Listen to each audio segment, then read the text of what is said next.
Na falni nëse mundeni. Na falni ju dëshmorë martir. Na falni ju vëllezër e motra që u nisët krah nesh me të njëjtën ëndër e të njëjtin betim, por që nuk u kthyet më kurrë. Na falni ju që mbetet përgjithmonë të rinj, si fotografi të ngrira në kohë, ndërsa ne vazhduam rrugën me plagët që nuk u mbyllën kurrë, me kujtimet që na zgjojnë nedve dhe me barrën e rëndë të mungesës suaj që na ndjek në çdo hap. Sot po ju shkruajmë me përullësi, siç i shkruat atyre që nuk janë më në mesin tonë, por që vazhdojnë të jetojnë në ndërgjegjën tonë. Fjalët janë të pakta përballë sakrificës suaj, por heshtja do të ishte edhe më e rëndë. Ndoshta nga lart po e shihni Kosovën për cilin dhat jetën. Po e shihni vendin për cilin lat nënët me lot që nuk ju thanë kurrë, fëmijët pa përqafim në fundit dhe familjet me zemra të thyera që ende kërkojnë zërin tuaj në heshtje. Po e shihni shtetin për cilin luftua, ndërruam, u plagosëm dhe u flijuam, duke besuar se një ditë mbi këtë tokë do të lindte një agim më i drejtë. E kur kujtojmë atë rrugë, mendja na kthehet sërish te vitet e errta që na vunë përballë zgjedhjes më të vështirë. Atëherë ishim përballë një makinerie të egër që kishte vendosur të na zhdukte. Na rrihnin, na burgosnin, na poshtronin, na dhunonin e na vrisnin vetëm pse ishim shqiptar në tokën tonë. Donin të na shuanin emrin, historinë, gjuhën dhe dinjitetin. Donin të na bindnin se nuk vlente të jetonim të lirë, por një ditë durimi shpërtheu. Një ditë nuk kishim më ku të tërhiqeshim. Na kishin mbështetur për mori. Dhe ne dolëm para bishave me pak armë në dorë, por me një mal krenarie në zemër. Dolëm me zemrët që rrihnin si daull dhe lirie dhe me shpirtin që nuk pranonte më zinxhir. Dolëm dhe u thamë, mjaft, boll më. Nuk ishte rrugë lehtë. E din ata që ishin aty, e din netët pa bukë e pa gjumë, të ftohtit e maleve që të hynte derën e palç, plagët që kullonin gjak dhe frikën që e mbytën me vendosmëri. E din çfarë do të thotë të ecësh drejt vdekjes, duke besuar se pasteje dikush do të jetojë lirë, të shohësh errësirën përpara dhe megjithatë të mos ndalesh. Dhe pikërisht sepse ato ditë nuk harrohen, ne i bartim ende me vete. Ne ende i bartim ato ditë në sytë tanë. Bartim tymin, britmat dhe erën e barutit. Bartim hijet e atyre mëngjeseve të përgjakura dhe nedve kur qielli dukej sikur qante bashkë me ne. Bartim emrat e atyre që mbeten përgjysmë në llogare e male. Por mbi të gjitha bartim mungesën tuaj. O Zot, sa herë mbyllim sytë, na dalin para fytyrët tuaja. Na shfaqen si dritë në mes të errësirës, si zëra që nuk i mbulon dot koha. Mbajmë mend trupat e coptuar nga granatat armike, sytë tuaj të fortë edhe në çastet e fundit dhe amanetet që na i lat si një barë të shenjtë. Mbajmë mend se edhe kur po ndaheshit nga kjo botë, mendonit për Kosovën ndardane. E pikërisht këto kujtime na sjellin te pyetja që na mundon sot. Dhe sot na djeg një pyetje që nuk na lë të qetë. Një pyetje që na rëndon në kraharor sigur dhe na ndjek në çdo përvjetor, në çdo flamur të ngritur, në çdo emër të gdhendur mbi një pllakë varri. A është kjo Kosova për të cilën rat? Një Kosovë ku shumë kush e ka harruar çmimin e lirisë, ku sakrifica shpesh vihet në pikpyetje dhe historia relativizohet. Një Kosovë ku gjaku juaj përmendet vetëm në përjetor, ndërsa amaneti juaj shpesh mbetet në harres si një zë që humbet mes zhurmës së interesave të ditës. Sot, kur flasim për luftën, shumë bezdisen. Lëreni të kaluarën, thonë. Asgjë nuk keni bërë, thonë të tjerët. Mos na i trazoni fëmijët me këto histori. Dhe ne mbesim pa fjalë.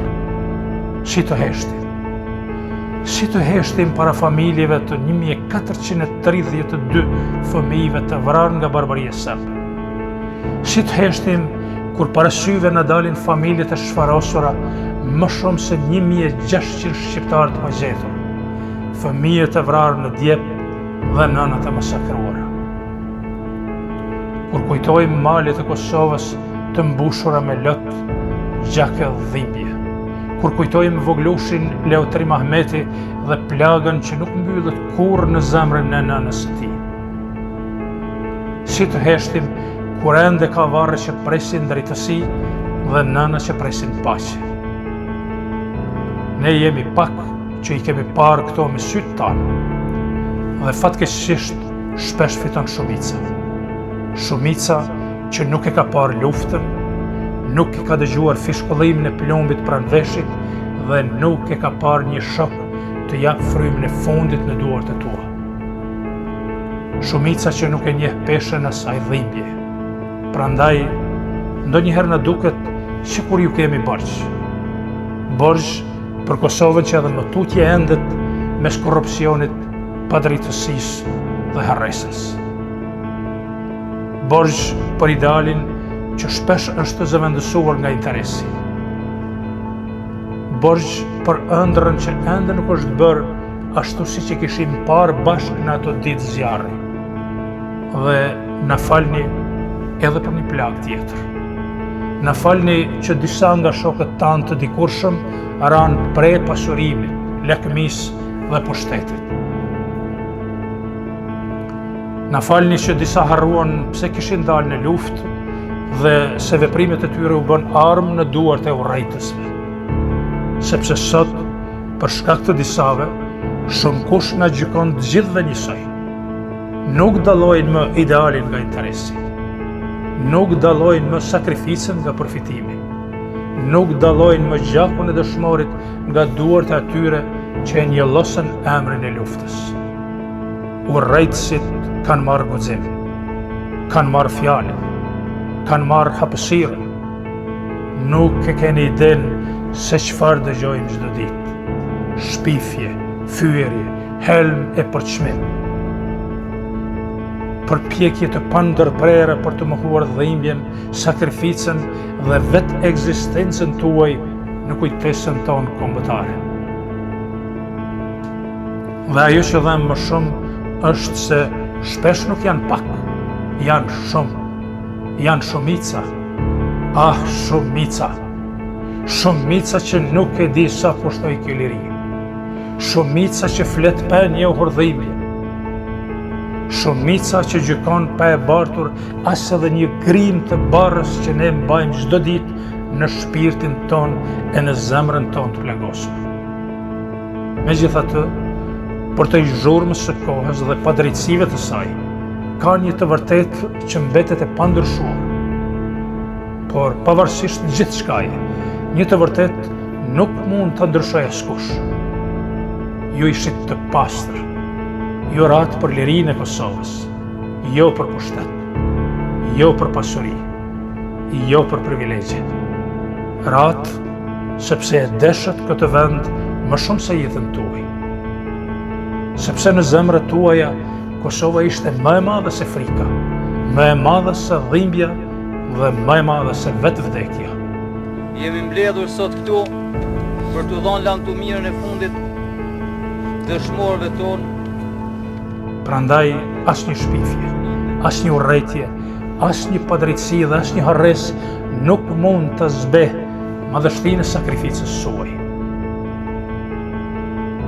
Dhe e dijeni një gjë, sa të ketë shqiptarë që mbajnë mend, sa të ketë zemra që rrahin për këtë tokë, sa të ketë njerëz që nuk e shesin të vërtetën për dorë të kitje, emrat tuaj nuk do të vdesin kurrë. Sepse ata janë shkruar jo vetëm në gurë e monumente, por në plagët, lotët dhe ndërgjegjen e një kombi. Prandaj, në fund të kësaj letre nuk na mbetet veç se t'ju falenderojmë dhe të përulemi për kujtimin tuaj. E unë me shpresën se një ditë e vërteta do të pranohet pa tallje, pa përbuzje dhe pa urrejtje, përulem me respekt para jush. You have to leave within 30 minutes, and it's 11 o'clock now. There's no moment, there's an order. That's the end of the discussion. You have now 28 minutes. Me kokën ullur, me zemrën e rënduar, me mallin që nuk shuhet, me një dhimbje që koha nuk e shëron dhe me një mirënjohje që nuk do të shuhet kurrë. Lavdije përjetshme dëshmorëve dhe martirëve të kombit. Shkruar nga luftetari emblematik i lirisë së ushtrisë qlirimtare të Kosovës, kolonel Xhavid Sadrije.